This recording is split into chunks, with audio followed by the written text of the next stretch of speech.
Hi, everyone. You didn't think I was kidding, did you? Welcome to another episode of Spirit Walking with Asa Hoffman. And this is Perspectives on the Reemergence.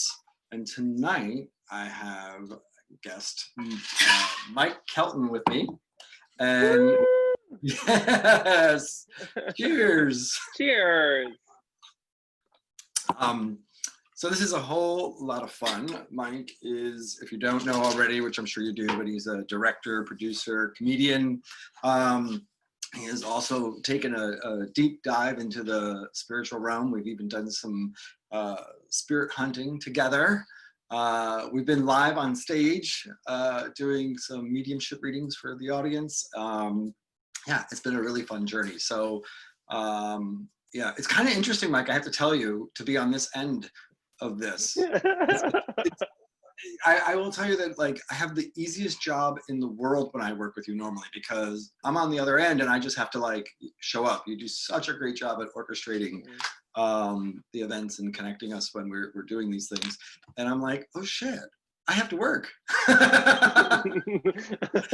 Well, that's very nice of you to say, Asa. But you don't have to work. I think, like, I mean, you do, and I'm expecting really great questions and for you to host this and not let me go off the rails. But really, it's I mean, when we first met, it was so funny. Like, right away, we felt a connection, and it's so easy being with you and talking with you. So it feels like no work at all hosting, with having you as a guest and kind of my sidekick. It's a joy. Yeah, well, thank you for coming the other direction. I appreciate you being here. Yeah. Okay. And for people who don't know, we met through Twitter, actually. Mike tweeted that he was looking for a medium and for his show, and it was actually, I think, Lizette, who usually helps me on here with moderating questions and whatnot, and she's the one who saw that first, and then she sent it to Michael, I think, and was like, hey, I think Asa should look at this, and then Michael was like, oh, I know who Mike Kelton is. Anyway, and there it went. So, but the funny part, we never met before that first interview. That first reading I gave you, we never talked, we never met. I remember I reached out, and then I heard from your producer first. Yes.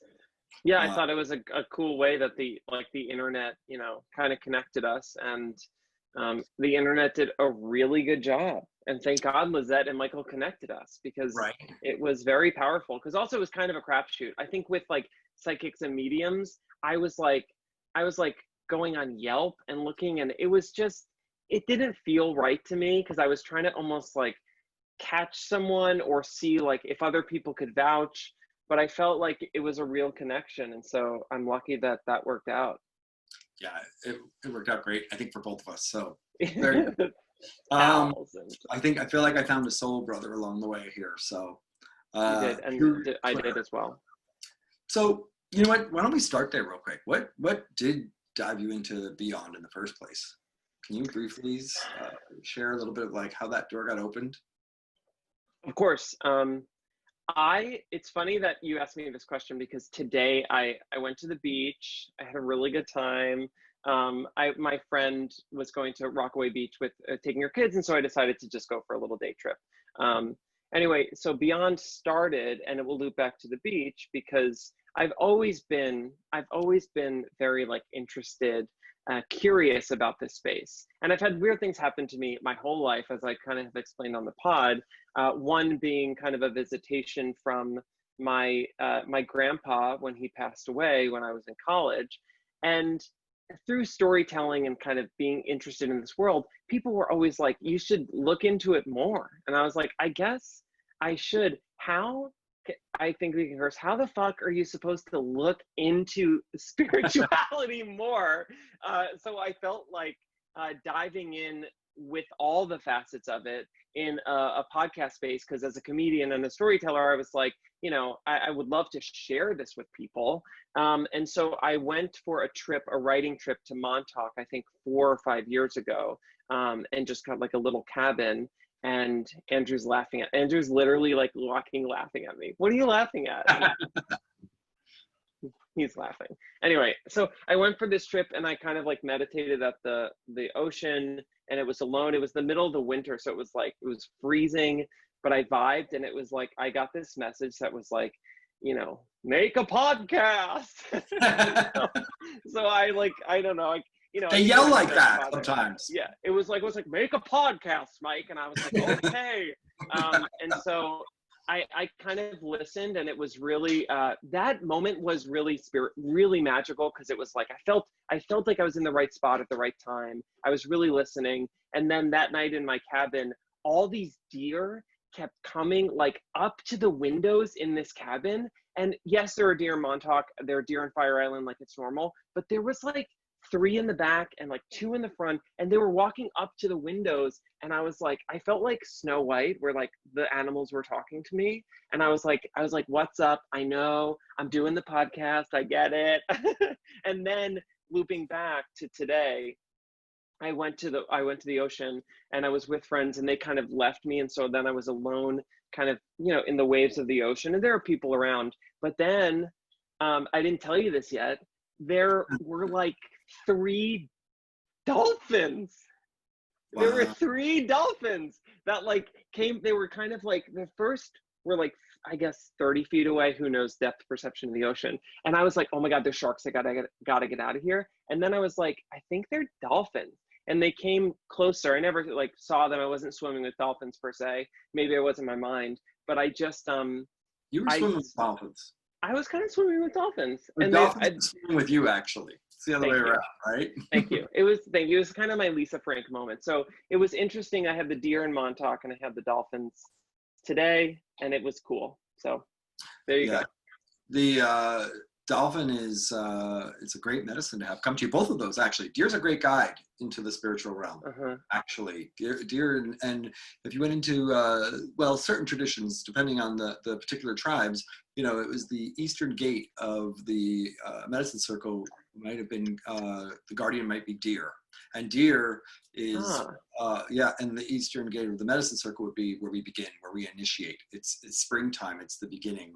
But also, deer is considered one of the most psychic. They're the guide of the psychic often. So they help us connect. So that's a good medicine. And then the dolphin. I mean, my God, that's rebirth. It's breath. It's also intelligence. Can we send that around right now to all these people out there that need a little more intelligence? Please, dolphins, get out there. But also the breath and the air that people need who are struggling right now too. It is our breath and life. And dolphins are amazing. They'll come right up. I've had it happen to me in the Keys, where I had rented a little catamaran sailboat and was trying to figure out how to get that tacking down the water, down the way, with not much wind, and the dolphin came through, and they were like, hey, and they hung out. They were like, come in. So we jumped in the water, and they hung out with us. It was an amazing experience. It is really cool. It reminds you that you're not just a human in this skin walking around during a worldwide pandemic. There's more to it. And that's what I felt like today. I was like, okay, there's more to this. There's dolphins. We're vibing. It was nice. That's so nice. So since we're in the beyond world, I want to know, now with COVID, obviously, and distancing and being sent home for a while, has this intensified the dresser experience? Okay, interesting. Very good question. Well, I mean, if you're hanging out in the house like that, there's a good chance more spirit happening, and So the dresser has honestly been dormant for like a year, and only since I recently started thinking about I have all this content and like videos of it opening like out of nowhere, and I have all this stuff that I'm kind of putting together in COVID to take some stuff from beyond and put it on YouTube and blah blah blah.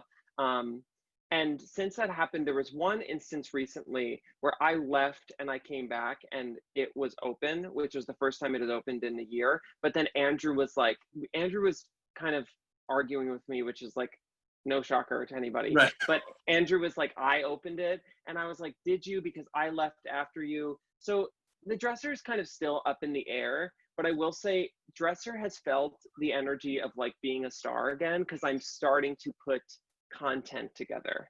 So Andrew just texted, ready? This is what Andrew just texted. I opened it. And I didn't say he didn't. I just said that like it was like a conversation piece, right? And also maybe he didn't open it.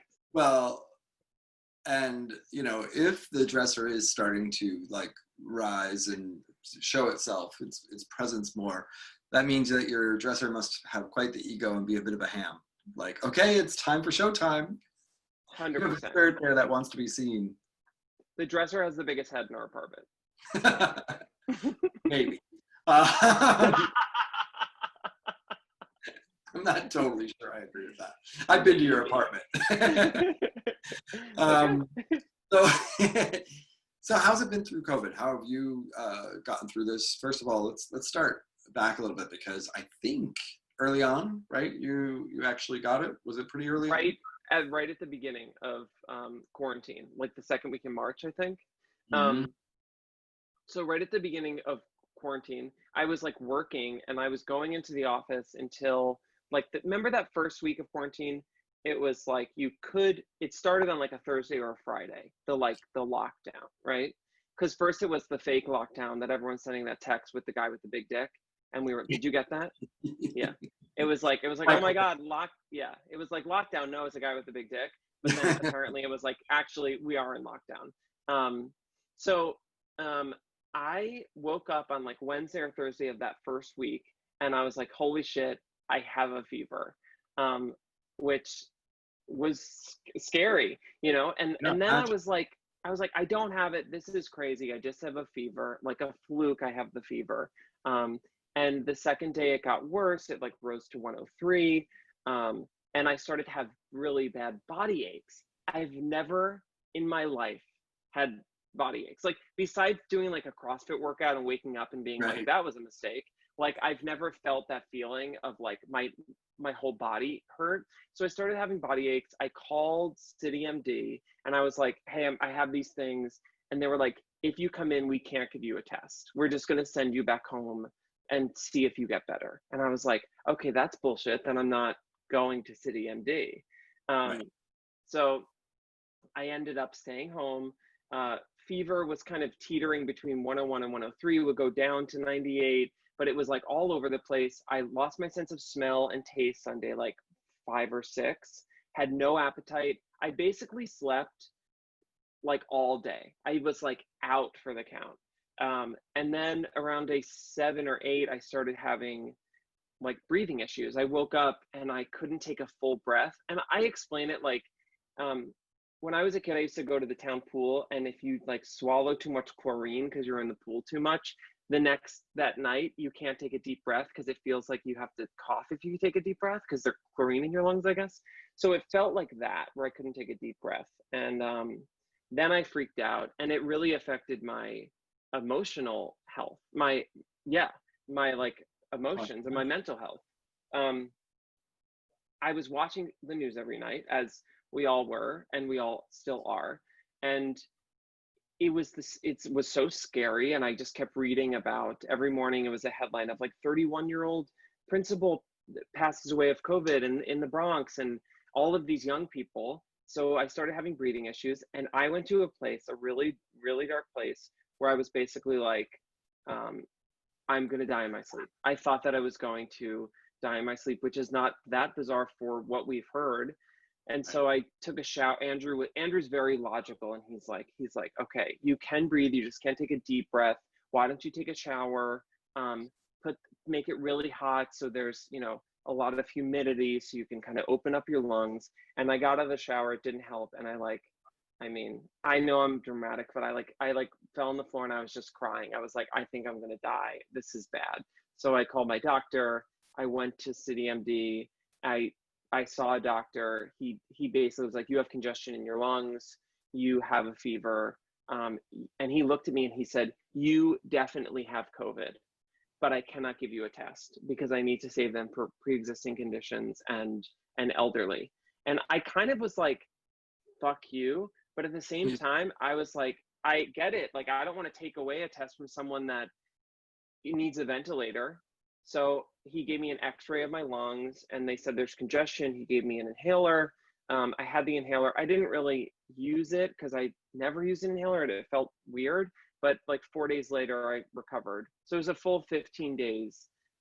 But I slept a lot and it was really fucking bad. It was the sickest I think I've ever been. And it was horrible. And I'm 33, relatively healthy.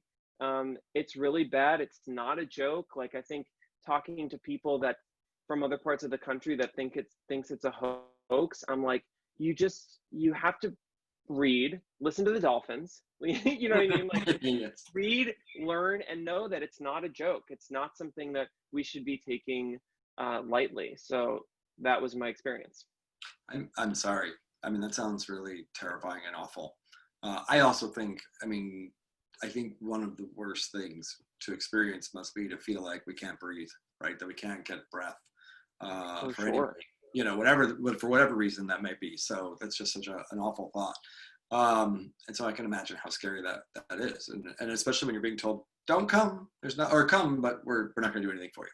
But I'm glad you're better. How long did it take for your taste to come back and smell?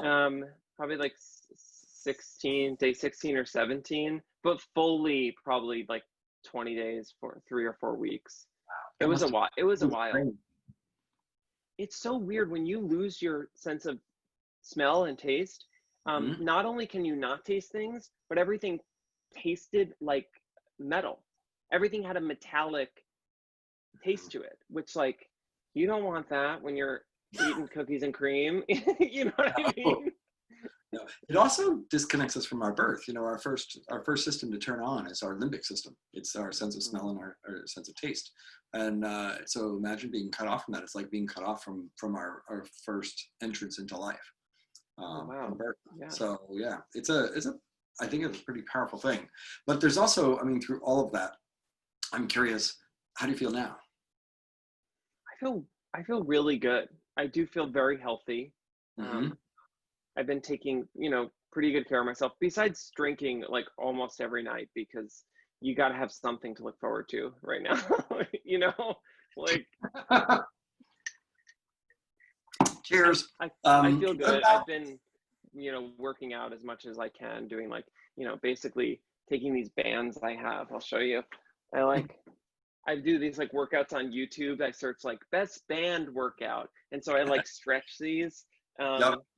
Yeah, I feel good. I'm very grateful to have my health, and I'm extremely grateful to have it, because when it's taken away from you, you're reminded of what it's like to not be able-bodied and be able to feel healthy. And it's really a gift to be able to breathe.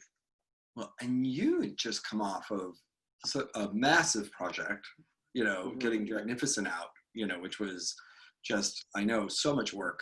And I think you're only like a couple of weeks off of that, right? You're just like sort of wrapped as far as. I was actually not wrapped yet. So I was still working, and then I had to not work when I was sick. But we were finishing up the last couple episodes in post-production. Wow. So to go from all that energy out and creativity and everything to nada. What's your creative inspiration been like since then? Have you been able to tap in? Have you been able to connect? Not necessarily what project, but I'm talking internally. How's your connection been to your creativity? I feel like I've had a little bit of writer's block, like creative block. I haven't, I usually get inspired by something, or I will get like kind of obsessive and question something, or I'll read something and it will make me be like, this would be so interesting. And I haven't really had that.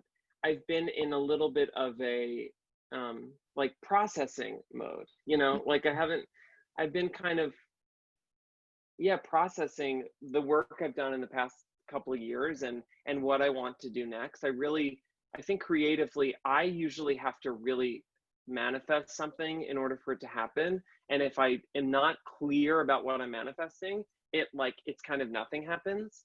And I also, this was part of my like meditation with the dolphins today.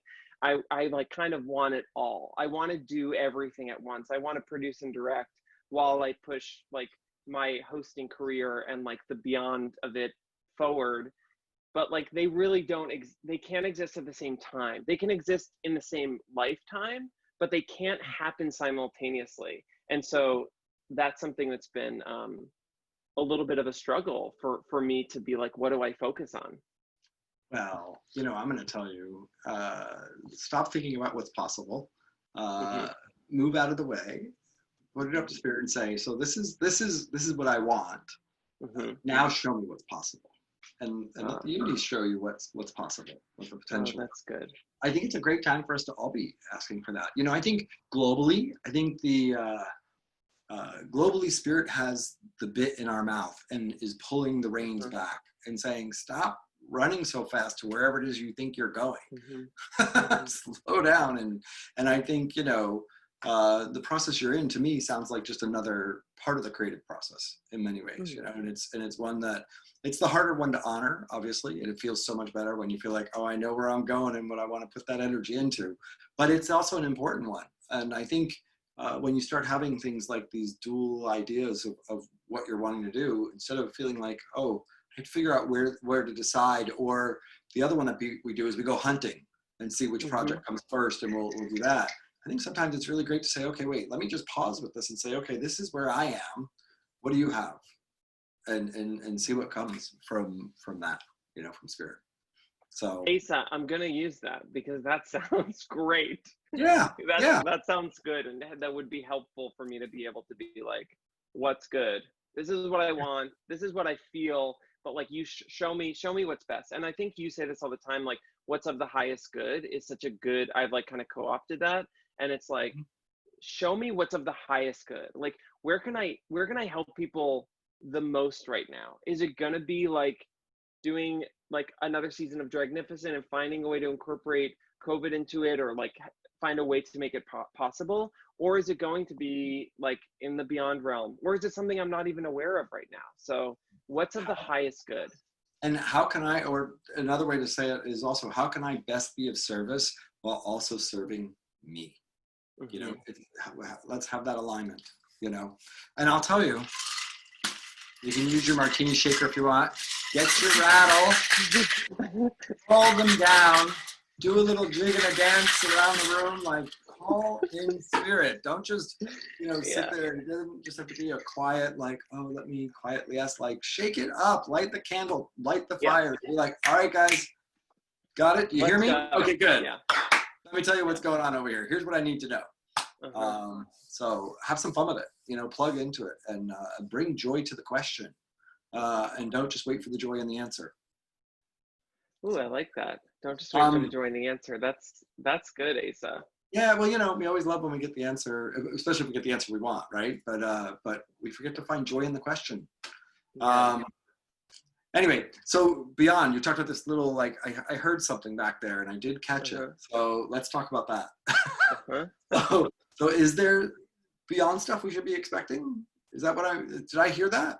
Yeah, so something is coming. I'm like not positive. I can't tell you like what it is, but there are stories, there's experiences, and there's like the medium I'm not totally sure of, because the beauty of the podcast is I'm able to like take and record things and go to places. I think what's so fun about my favorite parts of the podcast are really letting these stories exist in real time and following there. It's like a destination. It's like going to these things and experience and meeting these people.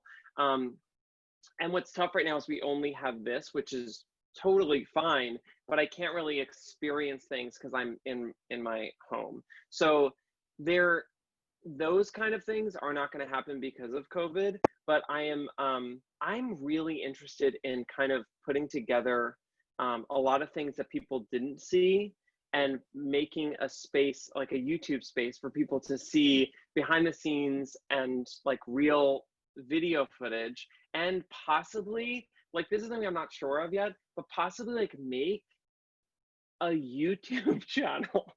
Like, I know that sounds so silly, but like, I'm a 33-year-old man, but like, I'm like, maybe I make a YouTube channel where I can connect and share these stories and like make them visual too, because it's so fun and visual. Like all the things we've done together have, if people could be with us in the park when we went to Booth Park, like it would have been so captivating. Like it was breathtaking for us, and there's so much footage, and if people could see it, watch it, they would go crazy.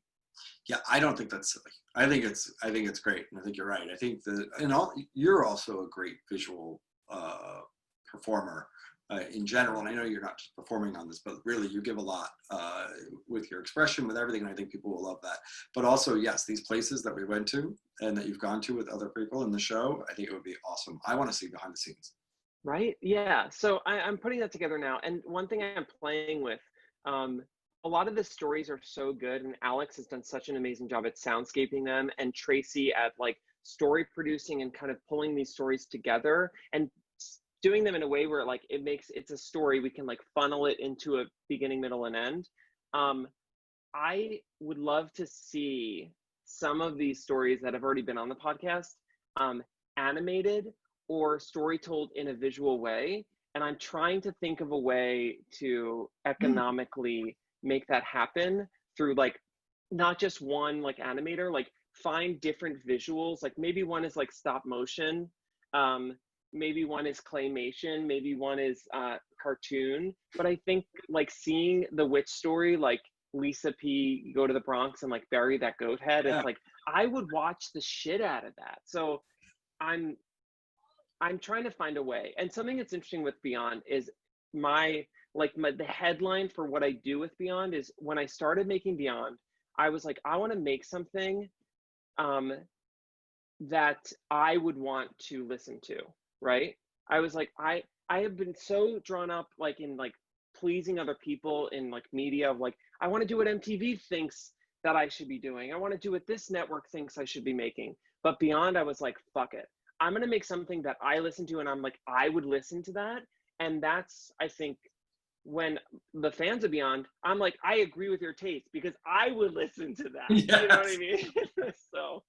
So I want to keep doing that. I want to keep making things in the Beyond world because it's so personal that like I would watch that. You know, I would stream it. I would binge it. So I hold it to a high standard personally, I guess. Yeah, I would binge it. I agree. I would watch every one of those episodes and more. So, and you know, I would be curious actually, now that we're talking, I wonder if there's anybody who lives in a house that's haunted, that's having that through the quarantine, if it had gotten more intense, like, you know, you hear about these people have had these horrible experiences, like being quarantined with their abuser. What about, I wonder if anybody's been quarantined with a ghost or with a spirit that's given them a hard time, right? I'm sure it's got to happen. I mean, maybe we could make a call out and see if anyone has been, and we go with masks on and we get that bee. Hey, you'll have to check out the chat at some point before the end, because somebody said their brother's a video effect designer. Maybe we'll be interested in a project like that. So, oh yeah, I mean, I would love, definitely connect me. Never know, right? I can put my email in here, and I would love to be connected because that sounds great. And probably like if you're here saying this, like Spirit was like, okay, this is the thing that should happen. Yeah, I see the visual for sure. Right? I think that's happening. And the fact that you already have material, like there was a bit of film material from the episode we did in Booth, right? Oh, tons. And you did that with all the episodes. I have tons of that stuff.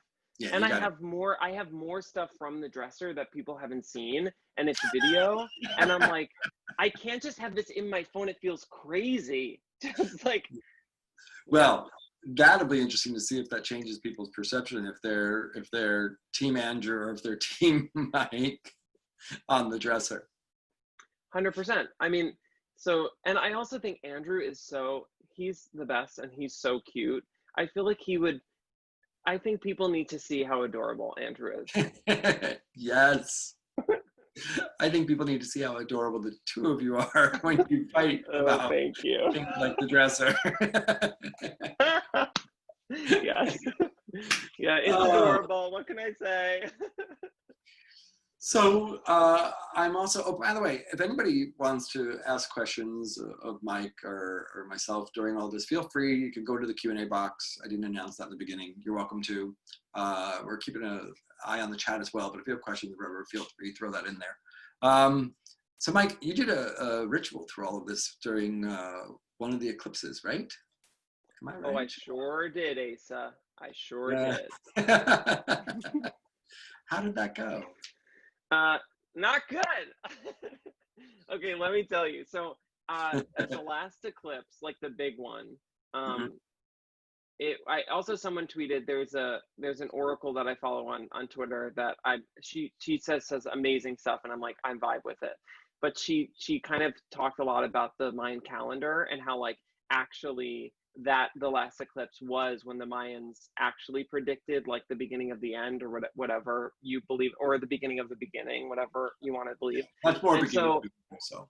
yeah, so I kind of last minute was like, I want to do something. I want to reset my energy and be a part of the eclipse and do something for myself.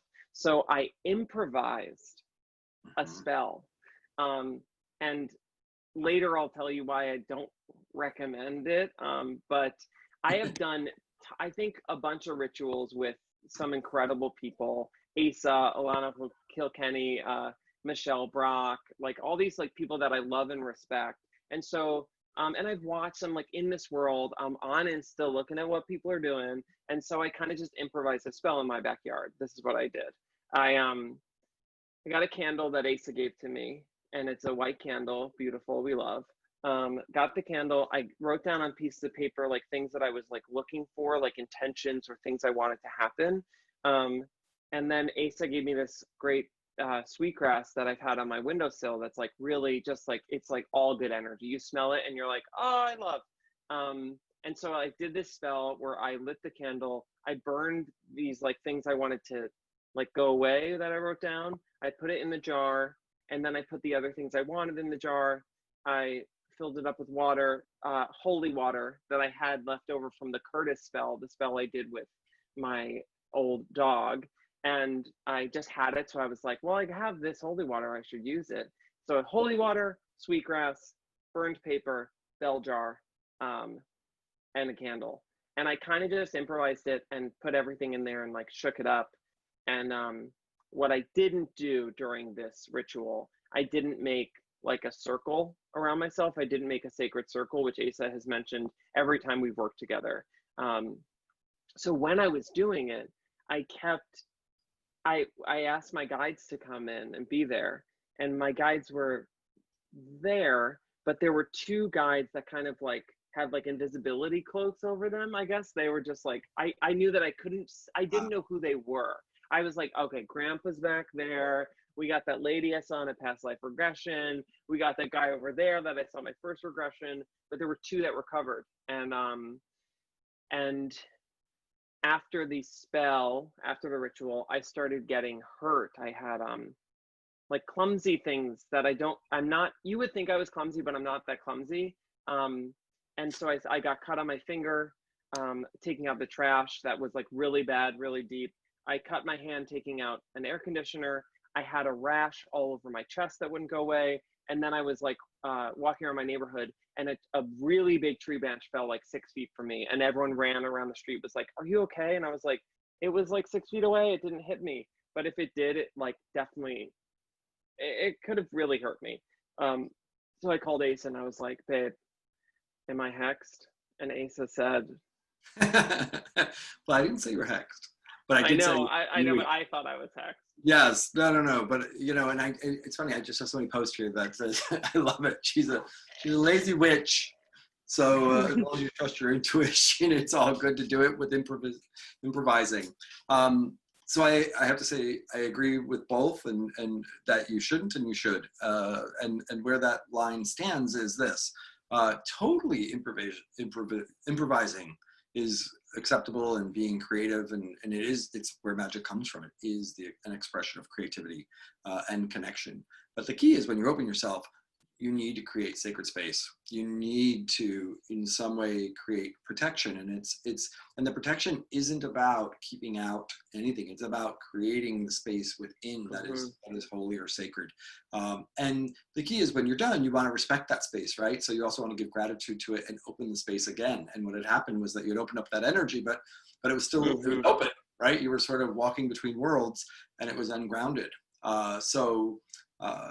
It allows the potential for other energies to influence or come in. And the other part you got to remember is, listen, if you're out there and known, like, whether you realize it or not, you put yourself out there in Beyond with Mike Kelton. in the spiritual realm. Yeah. So in a sense, you've raised your flag. So you also even have a slightly higher responsibility as far as there's psychic attention on you at this time.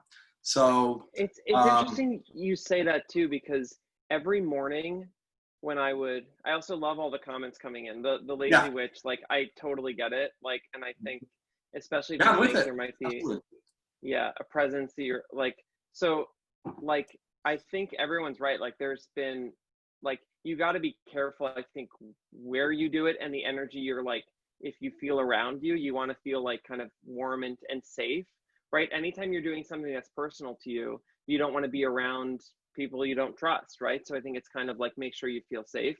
But I will say too, oh shit, maybe I lost my train of thought. But while That's you were okay. talking, I kept getting like interference in my headphones and I was laughing. You can go back and watch my face. You're talking about interference and like it's just like it's like this bang bang.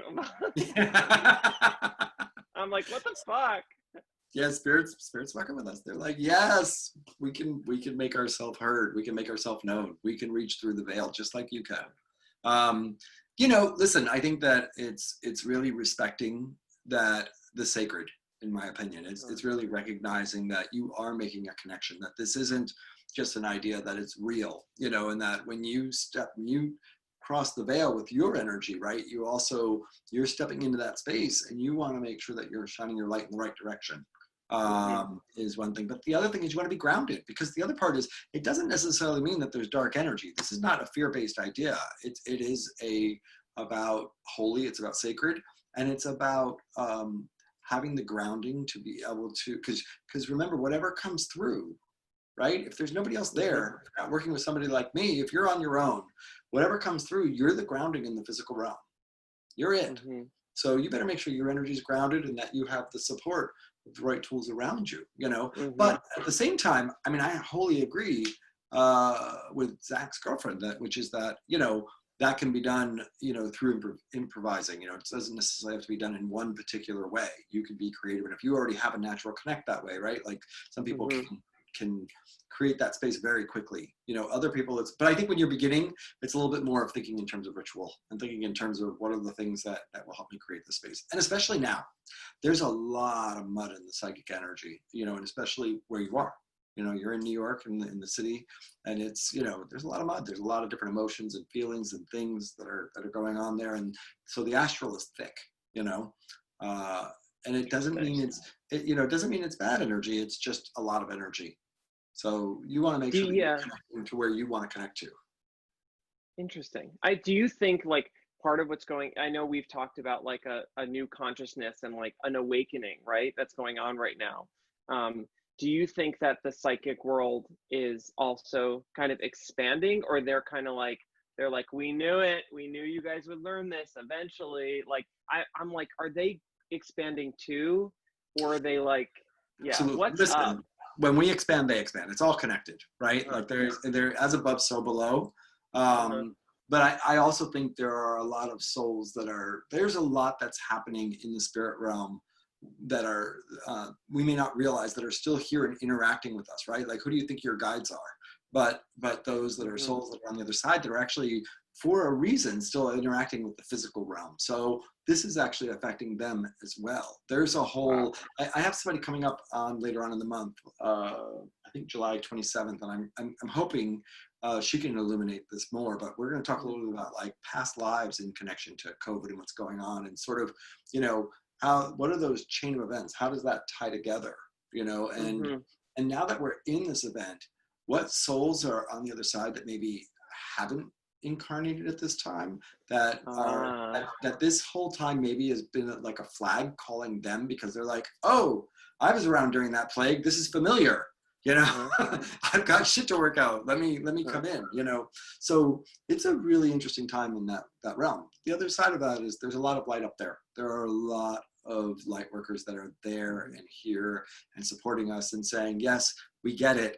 It's a bitch. It's really, really hard, but trust us. You're going in the right direction. Just go. And then the other thing I'll say, you asked me about it psychically expanding. It's an interesting time. Things are moving so fast, and there's so much transition. There's so much input and energy on this at the same time. I mean, I think the psychic pathways are cluttered. Yes, there's so much energy there, but there's also a lack of clarity. Like there's only so far. All these readers are like, yeah, I can't see that far down the road. Like predicting. I remember years ago, 20 years ago, you know, to make a prediction for a year or two from now was nothing. You know, now it feels like if you can sort of hit something in a month or so, you're good, right? Like, oh, I get where that's going, you know, and that's been over years that's been happening. And I think a part of that has been humans tapping into their free will. I think a part of it's been technology and waking up and realizing like, oh, I have so many more choices that I can do. And so I think we've been hitting a lot more variables, you know. In doing so, we've gotten less grounded, right? And less rooted in some ways. And that's where waking up and becoming more conscious is going to help us get more grounded. But all circles back to why, if we step into a ceremony, take it seriously. You know, ground yourself, set the space, and realize like that's actually about, that is a part of our evolution. And what we need to do is take responsibility and realize we are energetic beings and we are responsible for that frequency. You know, both in what we put out in our everyday as we walk through the world, but also when we step into a space where we're directing energy, you know. It's I'm so glad you said that, because that's something I have learned from you. And and it's really, it's changed my life. You teaching me that has changed my life. It really has, because I think it's something that it's a simple idea, right? That you treat these ceremonies and your sacred connection to anything that you believe in that's greater than this physical realm. You treat it with respect. And when you do treat it with respect, you not only are like are a part of it and can tap in, but I feel like other people respect you more as well, because you're able to just be real. It's almost like anyone that can talk about their own spirituality, I have a respect for them, because it's something greater than themselves. They have to kind of let go of their ego in order to talk about something that people have been able to, you know, as a comedian, it's easy to be like, that's stupid, or like make fun of it, especially in like this realm. As a comedian and a producer, there's many programs out there that you know, don't treat it seriously, and they kind of throw it under the bus, or kind of like co-opt the spirit world for you know, for views, and it's so fake that it like pisses me off. It really pisses me off. I mean, there's a channel out there, we won't even name it, that's like, oh my God, it's so bad. It's so bad. Yeah, totally co-opting, you know, absolutely. And it's weird, but I will say at the same time, there are other programs. Like, I think a lot of good scripted programs, like Sabrina the Teenage Witch, the new one on Netflix, is honestly vibes. Like, I haven't seen it yet. I have to check it out. It's really good. I mean, it's scripted, so they have more liberty to just like, you know, do things in a certain way, but they treat it with respect, and they are honoring things, and it's cool to see. It really is cool to see. Well, and I think in general, where, you know, to have this come up in a conversation is so much more normal and acceptable, you know, even if it's not somebody's thing, you know, you're not quite cast as like evil and dark. I mean, I remember, you know, I got ordained as a minister 30 some odd years ago, because when I was starting out, I was really concerned, because they tried to put me, as a teenager, they tried to put me in a mental hospital. My school wanted me to go because they thought I had mental issues. And the first time I ever experienced that was in elementary school. And then it was, again, I experienced it in high school. It was either last year of middle school or high school. So when I sort of was, you know, turning 18 and going out there in the world and sort of claiming my connections, I was like, I'm going to get ordained. I'm going to protect myself and make this my religion. You know, where now, like, to talk about it, it's nothing. Like back then you said you did this and people, you know, I don't know what to think about that. Or I love this, which is, you know, oh, that's cool. You know, I never really thought it was evil. I was like, oh, okay. You're like, oh, okay. Like, I'm glad that you didn't think it was evil. I guess, thank you. Yeah. It's like, what? Yeah. So, you know, it's changed a lot, and it's grown up over the years. And I think part of the evolution that's happening right now and the kind of awakening is, I think it goes hand in hand with people opening up about their spirituality as well. I think in order to be a person right now, during a time when Black Lives Matter is getting much needed exposure, to be able to say to yourself, maybe I didn't learn the right things. maybe I was taught something that was, America's like marketed version of America, and maybe I, as a white person with my privilege, have to go back and educate myself to say, maybe there's things I don't know. And I think similarly, I see parallels personally in the spiritual realm with maybe these things that I was told were stupid, and maybe these other things, like I should actually open myself up and know that I don't know everything. We live in a culture and a society that it really is a construct, right? We Yes. learn from a young age many things that were systems put in place to keep certain people where they are and to keep certain systems in place. And when you can really break out of that, like a la the Matrix, like not to make it that dramatic, but like when you can break out of Make that it to that say, dramatic. I mean, when you really break out of that, there's so many things that we should open ourselves up to, and be aware of and be curious about. I think I have a huge problem when people graduate college or grad school. I think growing up, I always, from the time I was a young kid, I was like, why are all these adults like, I'm done learning? Like, so many adults I knew were like, I know everything, I'm done, I went to school, this is what I do. I'm like, we should never be done learning. Anyone that says they know everything, they're the dumbest person I know, because we should keep being curious about literally everything. Even if we learn everything, scientists disprove things that were proven, 50 years earlier, that they learned in school was like the way to do it. So I think being curious is part of the spiritual revolution. And I think it's going to help us culturally as well. 100. And I have to tell you, when I was a kid, adults, the adults that were around when I was in school, in many ways, the program that they had, their peers looked at them as, if they were questioning too much, if they were too curious still as adults, then they must have done something wrong. Then they somehow missed the boat. They didn't quite properly mature.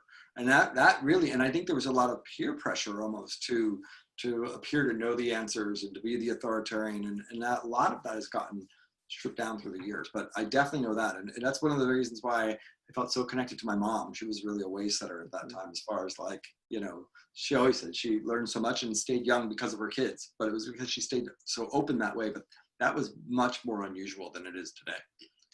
And I do think it is a part of all of this is, of course, it's not even, I think, it's all a part of our spiritual revolution and evolution that's happening right now. Because spirit ultimately teaches us that we just all are inherently connected, right? And there's so many things that try and keep us to feel like we are different. Yes, but I mean, I'll actually say, flip that the other way. We are literally spirit in the physical. We're not, it's not, spirit isn't something that's coming in and housing the space in here. We are made of spirit. This is spirit energy in the physical form. Good, bad, ugly, whatever you think of it, this is it. And this is soul energy manifest. And there's different levels of that frequency, right? There's higher manifestations of our spirit, but this is also our spirit. We need to remember that. And so it's not connected in heaven and this space up there, and then there's here. It's one space. And the part is, when we start to understand that and we start to recognize that, not as an idea, but as true, we all will find our senses opening up even more. We'll all start recognizing your aura, or your energy and the vibe, and what works for us and what doesn't. All of those constructs that we've created in the mind will begin to fall away. And it's really the mind that's gotten in the way so much. I was thinking about, somebody here wrote, as you were talking, that social media has changed everything, when you were talking about Black Lives Matters and all that. And I thought, yes, in many ways, I mean, listen, we're so much more connected because of it, right? And I do think there's a way where, because of social media, it's heightened our awareness of each other. And I think that's actually helped to activate us consciously. We're able to connect with people that we otherwise would not have been able to, and it's very powerful. Well, and we also vibe on them. We see a picture of somebody across the country that we may not even know that well, and we get a sense of them. We're learning to use our intuition more. It's teaching us to rely more on our intuition. Even having to talk to you like this, there's so many subtleties of communication and nuances that we don't get not being in person. And so you have to rely on something else when it's 2D. So I think that, but here's the other part I have to say about that social media thing, which is, so many of us are living in these constructs of who we're supposed to be in that social media. Mm-hmm. And I think, you said earlier, what did I say to you? It was so good. You said that I said that we're responsible for the sacred, and Yes. think of it as Yeah. a sacred.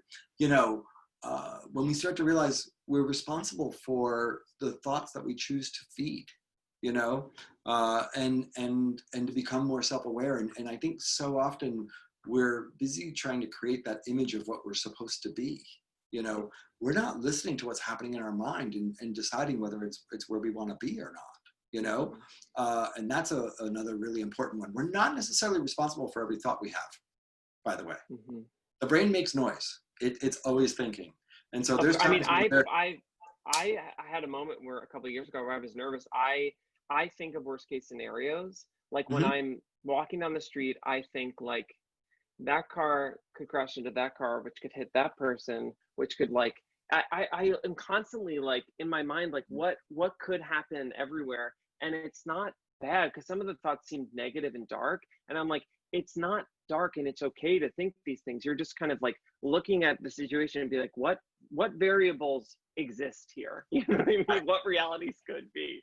And it was really just trying to make myself feel sane. Our thoughts, someone said our thoughts are so powerful and magnetic. And I think like truly, Asa, something I learned when I did sales at David Barton Gym years ago, which is a whole nother thing to talk about some other day when you have 4 hours. But in sales, they teach you to not to listen to people and to find something you genuinely think is great about them and compliment them. And I swear to you, I'm an optimist and I love people and I love. I'm one of those. I would be a hippie in the 60s for sure. But I started like complimenting people when they walked in, being like, find something, like even if it's someone's like purse or jacket, right? And I was like, I love your jacket. Where did you get it? And you start doing these things, and if it's real, it's very powerful. Like your words and your thoughts used together are like magic. Like the magic we have is the way we speak to one another. Like not only what we say, but how we say it. That's fucking magical. And people don't realize that.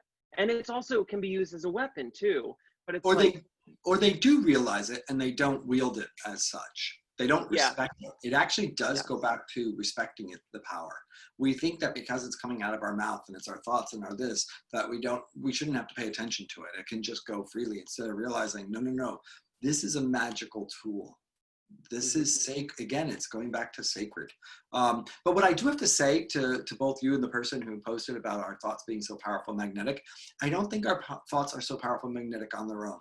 I actually will say that thoughts, I think it's so important that we remember that, because we have thoughts that we'll just think that go nowhere. They poof. It's our thoughts when they connect to our feelings. It's our thoughts when they connect to our vision. It's our thoughts when they connect to our words and when we connect them to another person. It's our thoughts in action. I think it's so important. And some people on here probably have been to a workshop and heard me talk about this before, but we need to realize, like, we have two different kinds of organs. We have yang organs and yin organs, and our yang organs take a break. They need to rest. So typical, right? If you think of the yang as the more the masculine energy, of course the masculine has to take a rest. You got to take a nap. But like the stomach, for example, it's meant to rest. If you're eating constantly throughout the day, it's actually not healthy for your stomach. It's meant to have moments of rest. Then you have yin organs. Have some work to do. Then you have yin organs, and yin organs never rest. They're always working. So, for example, your heart would be a yin organ. It starts beating at the beginning and it doesn't stop till it's done. So, what do you think your brain is? Yang. No, it's a yin organ. Oh, that's right, because dreams. It's always thinking. Your brain never stops. It's on when you start and it doesn't stop until you're done. And so what we need to realize, and actually, by the way, there's studies that have shown that the brain goes on not minutes, like hours. I can't remember if it goes into days or just hours after you die. Your brain, there's still brain activity that can be measurable. But anyway, the brain definitely always keeps working. So we have to realize is like you could be on the subway commuting somewhere, not thinking about anything, and then all of a sudden find yourself at like your mother's funeral in your mind and like ready to cry and having this horrible thing. And then if you know, if you're a little too connected to the mystic world, you might sit there and stop and go, oh shit, am I manifesting this, or is my mother going to die tomorrow, or whatever? And it might just be your brain making white noise, because your brain is oriented towards survival. And so the orientation towards survival, the brain will often, when you're okay, it will look for, oh, what should we be worried about? And it will find in you something that you would worry about, and it may tell you that story. And that is not very powerful, and it's not something you're actually responsible for, except if you then take that and turn that story into something that becomes your words, that becomes your thoughts, that becomes your actions, then you become responsible for it. So it's when we marry the thoughts with the next step. And that's why we need to learn to really understand a little bit more that there's the thoughts that matter, and then there are the thoughts that are the beating of the heart, so to speak. Oh, it's really interesting, Asa. Yeah, I think so. I read this and I was like, whoa, you know, it's. I think especially that's probably helpful for people too that struggle with anxiety, because Yeah. I think part of, if the brain is, you know, working for survival, and it's the, you know, when I'm walking down 6th Avenue and I'm like, this car could crash, which could do this, and then I could be hit by a car. It's survival. It's like everything else is kind of fine. So I'm thinking in the moment, like, how could I die right now? Like, and I know it sounds crazy, but that is, I'm sure people go to this place, but it's a survival mode, and it's actually healthy, I guess. What I'm hearing is like, it's healthy to be thinking that, because you're helping yourself out. And if it's either healthy or it's the orientation of where the brain started, right? Initially, the brain was there just to get us through survival. We've done a lot more with it, and amazing things with the brain, but that's where it started. Like all the organs, right? It was about survival. So whether it's good or not, I think it's good in moments that it kicks in. There's other moments it's annoying, but it's let it be annoying and a little petulant, and learn to tune out of it and move past it. But I bring it up because if you think about it, think about the how much anxiety has spiked over the last 20, 30 years. And I think a part of it is, obviously we're moving faster, we have technology, we're becoming more in tune, all of that stuff. But I also think, because we see it so much, it's so pervasive in young people, in kids. And I think kids are coming in, and they're coming in with parents that are more aware that we co-create our reality. There's all kinds of books on it. You know, there's corporations and corporate leaders that think this way. It's no longer, you know, an idea for just those new agers over there. It's more of a frame of thought. And the thing is that what we're not teaching is that there's also this other part of the brain. And I think we need to teach that as well, and realize, you know, the fact that you create your reality and your thoughts matter doesn't mean that you have to be afraid of your thoughts or your thinking. You're allowed to actually look at a certain thought and be like, oh, wow, that's ugly. No, thanks. And move on, you know, and actually have a sense of humor about it, which helps. And it will begin to help us with anxiety. You know? I think it's what I'm thinking about while you're talking about this is something that's so topical right now is like cancel culture, right? And cancel culture exists because a lot of, you know, comedians and YouTubers have created things from the part of their brain where they had an idea, right? And they were like, it's crazy and maybe dark and maybe not nice, but like, fuck it, let's do it, right? Let's get a lot of views. And I think what you're saying, or what I'm gathering, is like, we can have these thoughts and these ideas, but when you act on them, it's like, that's what makes it cancelable. You know what I mean? Like. Well, that's when you cast the spell. Somebody asked earlier, what's casting the spell? That's when you cast the spell. When you take your imagination, you take the thought, you put it to your imagination, you add in the sensory experience, you know, put in the drama and the emotions and the feelings, you are casting the spell. What is the spell that you're casting upon the world? What spell do you cast every day? How do you wake up and walk through the world? How much do you love to tell the drama, you know, of the moment of your day? You know, you have this one moment that you have, and how many people spend their whole day getting attention off of one negative moment in the day? Is that the spell that you're casting? And is that the spell you want to cast? And if not, don't. You know? Ooh, I don't know if you're watching and you're like, yes, but my whole spirit was like, what spell are you casting? And by the way, it's also okay to have fun and have a sense of humor. And maybe there's a story you're telling that has its dark element, but it's again, where you said earlier, the tone, and you talked about the tone with it. You know, it's not to say that everything that we talk about that's negative or dark or you know, has an edge to it like that's like we're doing something wrong. it's not to shame people in that way, but it is to say, like, what's the energy behind it, because the tone, 100%. voice, and the energy really matters. 100%. And I have, like, as a comic, as a human being, I have made things, I have been part of spells that, looking back, I'm like, those were not my favorite spells.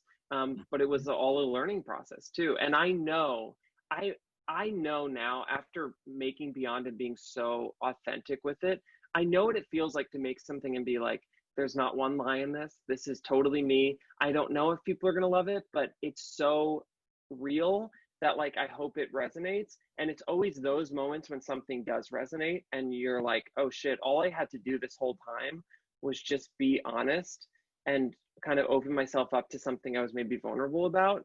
Cool. Yeah. Good to know. You know what? So actually, just to spin this back to you, as you talk about that, I'm thinking, so to turn from Beyond, and especially, I think you were coming off of season 2, or finishing season 2 as you went into Dragnificent. Is that right? Mm-hmm.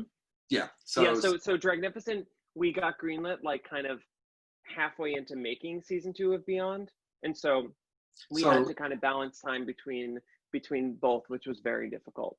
Okay, so here's my question, because season 2 is obviously so personal and such an old story of yours that you really decided, like, I'm gonna own this and put this out there and go on this journey, which, by the way, was beautiful. I cried many times for that season. I think I texted you every time. I'm like, I'm crying. Yeah, I know. That was my favorite thing to hear from people I love, being like, I'm crying again, and I'm like, same. I cried the whole time. Yeah.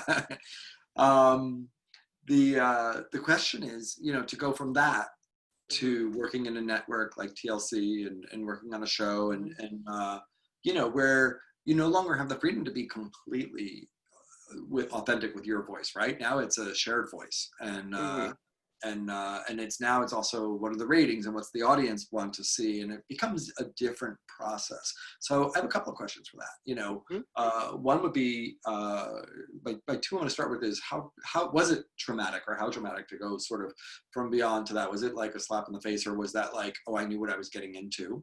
And number two, do you feel like you got to an authentic voice with your collaborators and your collective and all that stuff? So with Dragnificent. Really good question. And I think something that every, creator at, like, getting to these points that I'm so grateful to be at, making something for, a platform that has millions of viewers like TLC. You have to recognize the audience in which you're making something for. I made Beyond because I said, this is on a podcast network and anyone with the link can listen to it. And it's only coming from me. And then I guess the network is pushing it out as well. But it isn't, it's a big network, right? They get a lot of listeners, but it's so authentic to me that I knew the audience was like my friends and family, the small audience I had gained during my time, before that at MTV and otherwise. And I said, I want people to come to this who this speaks to. So I didn't already have a built-in audience that I was making something for. Making something for a network like TLC or any television network, you are making something for people that are already going to that channel, right? They're already going there. And so you want to make sure that, even though I could make a version of it that was only for me and the Beyond fans, that would have looked a little different, but you want to make it, and you want to say, like, those people watching those other shows, I want them to see the ad for this and be like, cool, let me watch it. And then I want them to watch it and watch the whole thing. And they might not necessarily come in as fans of or educated about drag queens. And that's just something we had to be aware of. And what I liked about it, it's a challenge because you make something for not necessarily you. I love Dragnificent, but I'm not necessarily the viewer. I, of course, watch it, but I want my aunt who lives in Philadelphia, who is, conservative-ish. Who's in her late 50s. I want her to watch Dragnificent. And so when you make it, you have to try and make it for the audience that it's being made for. And so it's sometimes difficult, but ultimately, because I was in the field the whole time, I spoke with all of the interviews in the show. Every single one was me behind the camera being like, tell me about this. So there's no way I can't be real. Like I smell bullshit from a mile away. And so there's no way I can't be myself. So it's going to scream me. There's moments of the show that scream me and you're like, oh my God, there's Mike. And so it's impossible to take that away. And I think a lot of those moments shine through in the show. I felt spirit a lot in the show. I felt like it was a feeling where like the hairs on the back of my neck kind of go up. And those moments are like throughout the season. And then there's some moments that I'm like, we need to explain that a drag queen doesn't always dress in drag and is different from a trans woman. And that's not necessarily something I think I would need to know, but guess what? My aunt would. So we got to put it in there. I think also the queens are really, that were in that show are just so authentic and really heart driven, every one of them. And that really comes across in it. So that felt really authentic to me.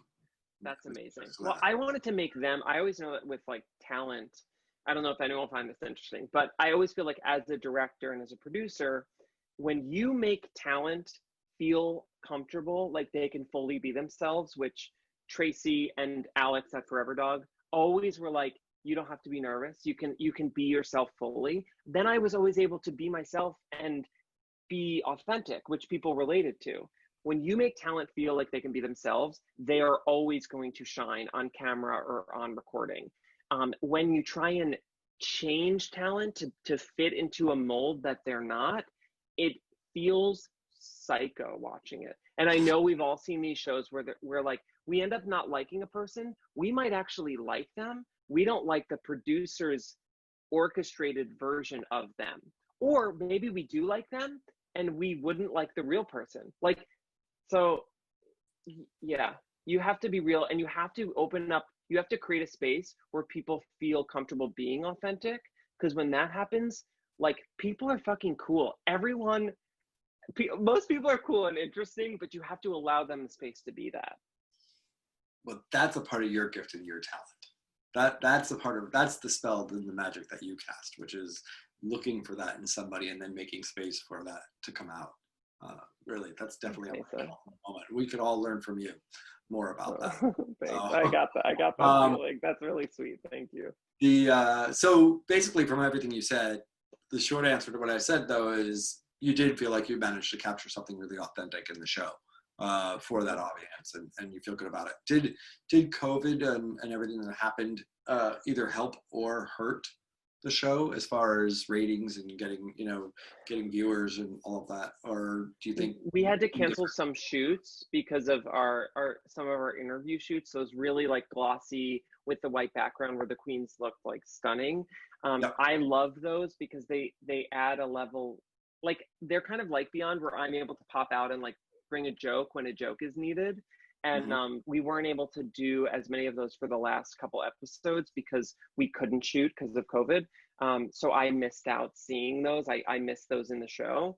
But other than that, COVID unfortunately created a scenario where a lot of people were home and were feeling anxious and depressed. And I think our show brought some levity to people at a time when they really needed it. And I feel like, if that's a perk of a really dark time in our history, then I'm okay with that. Yeah, I really enjoyed it. And I really enjoyed those moments. And it was a great bright light to just go dive into that over there now. Yeah, a little bit of you should check it out. It's TLC and it's streaming, right? I believe so. It's streaming. Yeah, you can find it. You can buy it on YouTube, I think. And then on the TLC Go app, which you can download on like Apple TV or, Roku or whatever. Right. Cool. Yeah, I had to ask you about that one. Do you think there'll be another season? We think so. Great. But we are waiting for COVID to figure COVID out. Yeah, I mean, we really think so. And there's such a dedicated fan base to the show now, and it's so interesting because there are a bunch of like mostly like women in their 50s, right? On Facebook, they have this group of like unofficial Dragnificent fans, and they just love it. And I've seen comments. There was one comment that said like, I didn't know about drag queens and I thought they were kind of gross, but after watching the show, these ladies are just so kind and empathetic. Like I would open my home to them any day. And, you know, that's a dream. Like the fact that one person wrote that is like worth it to me. Not to say like there's probably more, but this lady, you know, thought the drag queens were gross. Oh no, we stopped hearing you. You died. Come back. Can you hear me now?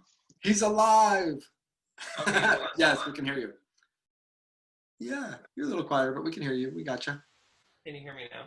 I can. Can you hear me? Vibes, yeah. Yeah. Anyway, this woman, she like, yeah, she learned, and I think like the fact that the show did that, even if we ended up not making more, I think it spread some like good edge and helped educate people and made people feel good when they really needed to, and that feels like a win. Well, you know what? That's why it's so important that we see diversity everywhere, whether we're talking about gays, drag queens, trans, whether we're talking about Black, Asian, I don't care what it is. We need more of it, and to peer in and to realize it's human. There are human beings, you know, on the other side of that color skin or those clothes, you know, or that identity, whatever it is. Exactly. And there's human beings, and human beings share something in common, which is we have a human heart.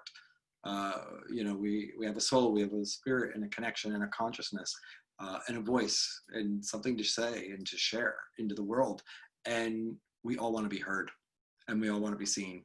And and I think this, you know, we just went through the last of the eclipses, the third of the 3 eclipses from June 5th to July 5th. And this one that we just went through, I think so much of it is about our right to be. You know, it's our right to be, our right to exist, our right to be who we are, our right to make mistakes, and to try again. You know, it's such an important thing, and I think it's, you know, there's a lack of understanding. There's an entitlement in some ways. Like, of course we have that right, but so many of us exist in our own small world and don't realize where it's actually not an of course. There, you know, and there are some people who it's not even about being a small world or not. Everybody, because let's say we're talking about Black Lives Matter and the color of their skin, like, you know, they're always exposed in some ways, and there's always somebody that's looking at them and taking away their right to be who they are. Sure. And exist. I think I feel so privileged that I was able to have this kind of weird experience growing up that I think really helped define the character of who I am. And that was, I grew up in a conservative town in Westchester County, New York. I always felt, I mean, I was closeted, right? I always felt really stifled in this town. I felt like I was too loud and I was too vivacious for this small, like, white bread town. I ended up auditioning for a performing arts school in the city when I was 14. I got in and I left Westchester and ended up going to school right on 48th and 8th. This was so diverse. It looked completely different than my high school in Westchester. And it was, I guess, culture shock, but I felt so much more comfortable in this school, not only because there were performers, but it was diversity. And it wasn't just a bunch of, like, you know, straight white kids on the football team being like, you can't be like this, you're gay, whatever. It was like, I just looked around and there was so much color and beauty, and I was like, yes, this is my vibe. Like, and I remember in that school, because of where I grew up in Westchester, I was 15 and we were coming up the stairs from lunch, and I'm walking up the stairs and we were singing a rap song together. And I said the N-word in this hallway. And Naima Ramos Chapman, she had the grace to pull me aside. She didn't have to do this, but she pulled me aside and she kind of put me up against the wall before, like, 6th period or whatever. And she's like, you can't say that. And let me tell you why you can't say that. And it was like this moment where everything slowed down, right? It was like one of those pivotal moments in my life where I was just listening to Naima and I'm like, oh my God, you're right. I was wrong. Thank you. Thank you. Thank you. And I remember just like having my spirit kind of opened up and, like, I guess maybe not evolved, but listened and then hopefully evolved later. But having that moment I was so grateful for, and I wasn't, and you were talking about people being heard, right? People are like feeling connected. If we are all from these small pockets of existence and we don't have the opportunity to be a part of something different or travel or at least read about or be knowledgeable, we're stuck, right? We're stuck in these small schools of thought. And then I ended up going to University of Michigan, which was a total cultural explosion, because it was like the Midwest and everyone went to football games. And I was like, what the fuck is this shit? You know, like, and then I came back to New York, and I feel like I was so lucky, and I'm so grateful for that experience of kind of like having different experiences before I was 21. I bet you got to Michigan and you were like, wait, I'm here for musical theater. What happened? Yeah, I was like, hello. I was like, where's the tap classes? I was like, I'm not going to the game. So it's interesting. I feel really lucky that I was able to do that, which is why I continue to stay curious. And I'm like, I never know everything, even a fraction of it. So like, let's keep learning. I'm like so curious. And I hope that one thing we can take away from this time is that we should stay curious. We should continue to meet people we don't know. We should get out there and experience something that we're not used to, because we'll learn from it. And I'll tell you, just in case I have an audience of listeners and people who are already exposed to diversity and people who are out there and doing that part.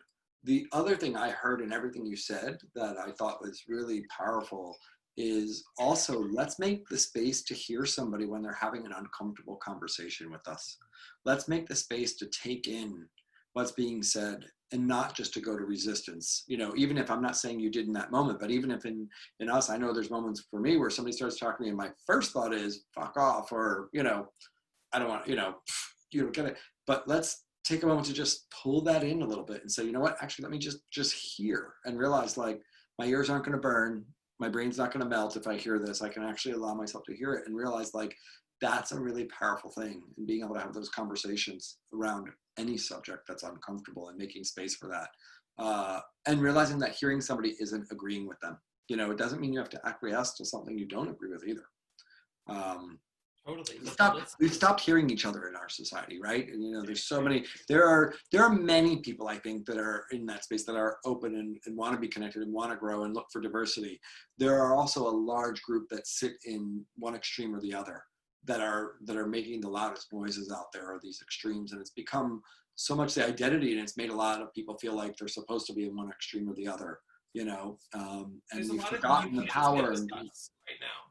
And there's a lot of you can't sit with us, mean girls, That's right? right. Yep. You can't sit with us. And the you can't sit with us doesn't even allow for the conversation to start.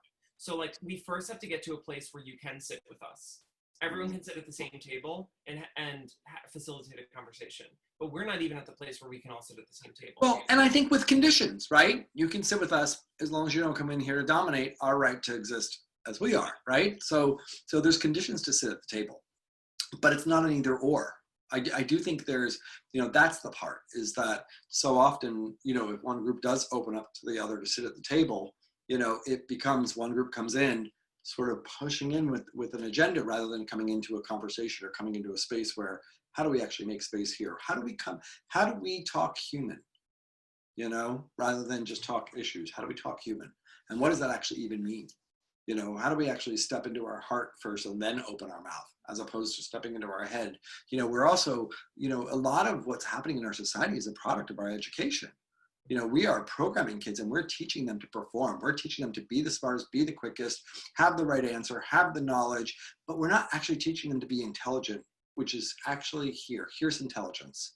This is a library. It's got a lot of knowledge. It can compute and do all kinds of stuff, but intelligence is here. So let's center on our intelligence and then access that other brilliance. But we're not being taught to do that. We're just taught up here.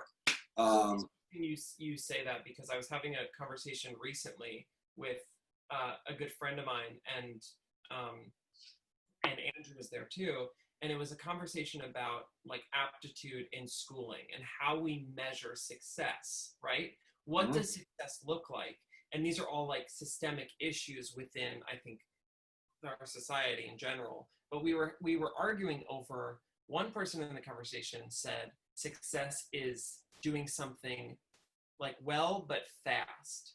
And then Andrew was like, we need to change that, because everyone, if everyone is on different levels of getting to a certain place, right? Like some kids it might take them a while to read, but they might actually retain the most information and be the most thoughtful about the information they retained if they took their time to read it. And so I think we think, especially in a capitalist society, we think of speed, fast, right? Go fast. America runs on Duncan, like we're doing it. But if we took the speed element out, what could we achieve? What could people do if they had the space and time to write a book over, 20 years? It might be a book that helps people grow and changes the philosophy of modern culture. But if they have to do it like that, it's not going to necessarily be what they wanted, because we're measuring success in speed. That's like one of our things. That's right. And actually, it's funny, Adam Robinson, I don't know if you listened to that interview, but he's one of the smartest people I know.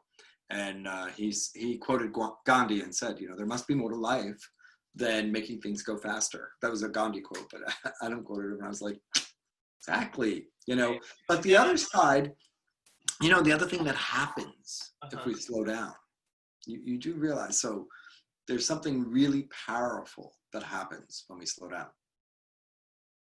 We feel. When we're going so fast, we don't feel. Just like when we're eating our food too fast, right? We don't even really taste it. It just goes in. We're feeding the addictive brain. And we're doing the same thing when we're going so fast. We're feeding the addict in us. We're feeding the immature part of our brain. We're not actually feeding the important part of our being, our soul, our emotions, our feeling self. So when we slow down, we actually feel.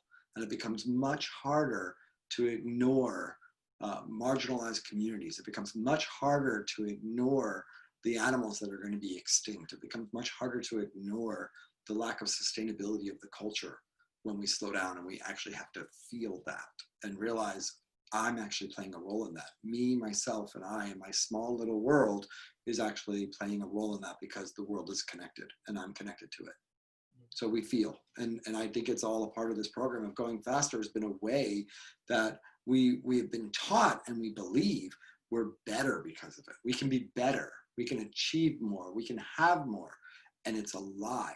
It's actually the worst drug we've ever been fed. And it's actually the one that misses the whole mark, because there's no joy, there's no happiness in it. There's tons of debt. And we have all this stuff, and we don't own the stuff that we have, because the stuff we have is the stuff we're getting going fast that we think we need. It's not the stuff we actually care about that we want. So slow the fuck down. And yes, you're right, Mike Kelton. And thank you so much for bringing that in, because it's really important. Slow down and feel, and watch your life transform. And by the way, just slow down. You will feel. You will feel. Oh, one more really important, and it might be super uncomfortable.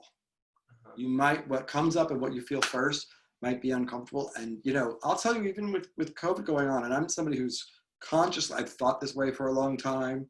I try to connect in with my feelings, and I spend time being aware, but there's been moments of slowing down and having moments of having really uncomfortable feelings. And I know there's some part of my being that wants to go faster in the ways that I do, right? And having to actually stop and say, oh, wait, yeah, I catch that, and realize, you have many characters in there that are all manifestations of you.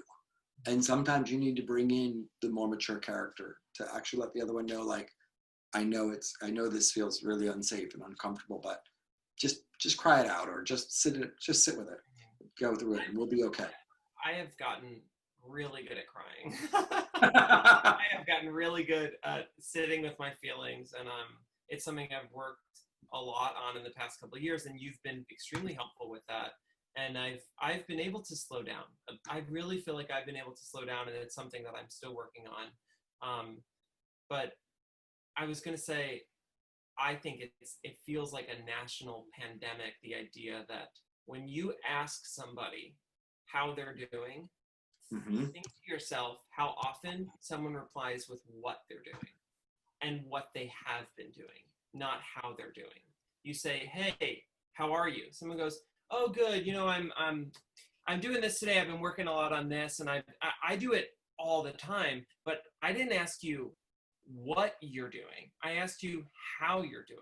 And that is two different questions, but we mask the how with the what because we think that what we're doing is going to make the how somehow not exist, because if we're busy, we don't have the time to be depressed. If we're constantly going, we don't have the time and space to talk about what we still have not gotten over from the past traumas in our lives. But when you do slow down and you answer the question, how am I doing? You probably say right now, unless you're a sociopath, you say, I'm feeling a little depressed, which is like, yeah, of course you are. Duh. Right? Yes. Well, or what I was thinking as you were talking, everything I said, I agree. And I'm like, oh, but I'm also another personality type. I'm a healer personality type. I'm a doer for others, a performer. I perform for people in the way that I do, in a different way than the performer who's gonna get the A on the test or the type A. I perform for people by making them feel good. And so I know a lot of times when people ask me how I'm doing, I answer with the energy that I have for them. It was something I just became aware of this morning. I was like, oh, all these years I've never noticed this until literally today.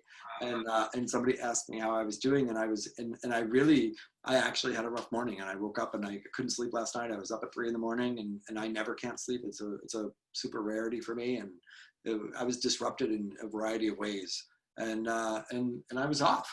But I had really good energy. I was ready to see that person, and I wanted to bring my best to them. And so I answered with that. And then I actually stopped myself when I realized, I was like, oh wait, that actually wasn't honest. And if I'm going to help them, I have to be honest. So I pulled back and I said, oh wait, actually that's not true. That's how I feel for you right now. But here's actually what's happening with me. And I just took a moment to claim it, without making it about me, but just owning the moment. So that's the other thing I think. And I think there's a lot of people who do this, by the way. I'm sharing this not to say, look at what I did. I'm sharing it because I think there's a lot of people who answer for what they have with the energy that they have for others, and don't actually stop and connect in and be like, oh, yeah, I'm a little drained right now. I'm feeling this. What are you feeling? Not what are you thinking? And by the way, most people I don't think know what it means. When you ask them what they feel, watch what people answer. I don't think most people can separate the difference between a feeling and a thought. And I think it's a good practice is to really work on separating the difference between a feeling and a thought, and recognize whether you're answering with one or the other. So I also will say thank you for sharing that. And you saying that you couldn't sleep and you were struggling makes people feel good. Your intention you might think like, I don't want to bring them down or make them feel like they have to take care of me. But as someone who is a healer, you are a healer. For you to say that you also feel the things that other people feel, I think is healing. I agree. Actually, I think honesty and truth, and somebody recognizing like nobody's above anything, it's not like, being in tune in general means that everything that's coming and your life is roses. You get blindsided like everybody else, Like, so I'm dying to hear, it would make me feel better right now in the current state of the world. I would feel really a little bit better if Donald Trump acknowledged that things weren't great for once. Like it would make me feel like I could, he was a little more human if he was like, I'm feeling sad. I don't feel like the empathy that you want in a politician to acknowledge the sadness and the pain of a time like we're currently going through and what we need to kind of push through it. I am looking for someone to acknowledge that I exist. And I think a lot of people are. And I haven't seen Trump be capable of acknowledging empathy. Like, is that crazy to say? No, I mean, it's actually whatever your political feelings are. I mean, to me, the one thing that's been really just glaring is the lack of empathy, the lack of ability to self-reflect and connect on an emotional level. you know, and to not need to know the answer and be right all the time. There's no human being who has all the answers and who's always right. And a really good leader needs to be in the question sometimes, and to let us know. And honestly, I think there's lack of it across the board in politicians on both sides, really, of truth around that. And that, like, look, we're, you know, every now and then you hear it. You know, we're in a world full of gray, and it's, you know, it's a difficult world, and there isn't a clear answer. But here's where I think we can go. You know, every now and then you hear that kind of language, and it's refreshing. You know, but yeah, we don't hear that often. So no, I don't think it's strange to say at all. And honestly, I think it's one of the bells we need to ring from both sides. Whatever side of the aisle you sit on, we should want more emotional honesty and more truth, you know, and to realize that doesn't mean that we necessarily, you know, our president doesn't come out and boo-hoo and, you know, make puddles all over the ground with tears, you know, but it is about being able to move out of their head, and what I said before, sink into their heart a little bit and actually let us connect with you. Let us recognize and realize, like, we know you're human. So let us not have to pretend that we're not, and realize that. So, yeah.